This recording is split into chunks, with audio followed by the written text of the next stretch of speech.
The man charged with killing 4 University of Idaho students in an off-campus home in Moscow last November is expected to be back in court today. In the Latah County District Court, the judge is going to hear arguments about pausing the proceedings so that Bryan Kohberger can fight his grand jury indictment. Kohberger's attorneys want all the documents from the grand jury and also time to review those documents. But the state disagrees, says they don't need to see that. That's not the only issue that's going to be taken up today. Morgan Romero is up in Moscow for us this morning with a preview of what we can expect.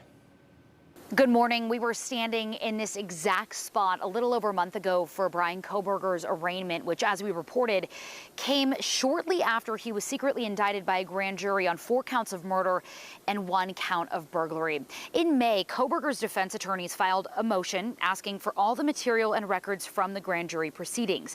They want it all under a protective order so only people involved in the case can review it.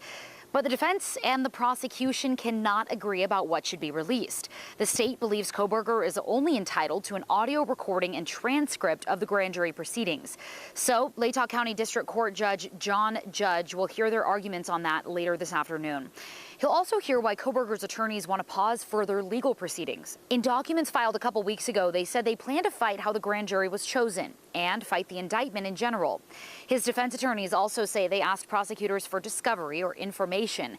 And while Latah County prosecutors provided a lot, there's certain information they haven't handed over because they say they don't have it or it doesn't exist, or they don't think they should have to provide it. So the judge will hear arguments over Kohberger's motions to compel discovery today as well. Court documents show his team wants the state to give them information like all tips sent in to law enforcement about the case, investigative reports and findings from cell phone analysis, and a video the FBI used to identify the white Hyundai Elantra as the suspect's car. Kohberger's attorneys also want information on the DNA profiles created during the investigation and all reports around law enforcement's genetic genealogy investigation. But prosecutors don't want to give the defense information about the genetic genealogy done to build the family tree that led to Kohberger. They even asked the judge to issue a protective order for that info. Prosecutors say they're not relying on that for their case. Rather, they're relying on DNA from a cheek swab from Kohberger matching the DNA on the knife sheath found on the bed next to Maddie and Kaylee's bodies. In new court filings, Kohberger's attorneys accuse the state of trying to hide its entire case. They say it's unclear what police first relied on in focusing their investigation on him, the Elantra or genetic genealogy. Also of note in those documents, his attorneys say there is no DNA evidence from the victims in Kohberger's apartment, office, home, or car. Attorneys from both sides will argue all those issues here at the Latah County Courthouse at 1:30 this afternoon. I imagine those hearings will last several hours. We will, of course, bring you all the highlights both on air and online on KTVB.com. Back to you.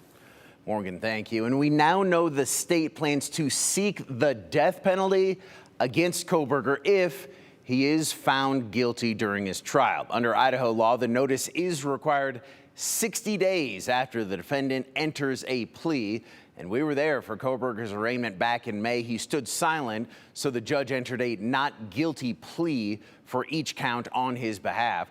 The possibility of this being a death penalty case could also impact the trial's start date, could push it back.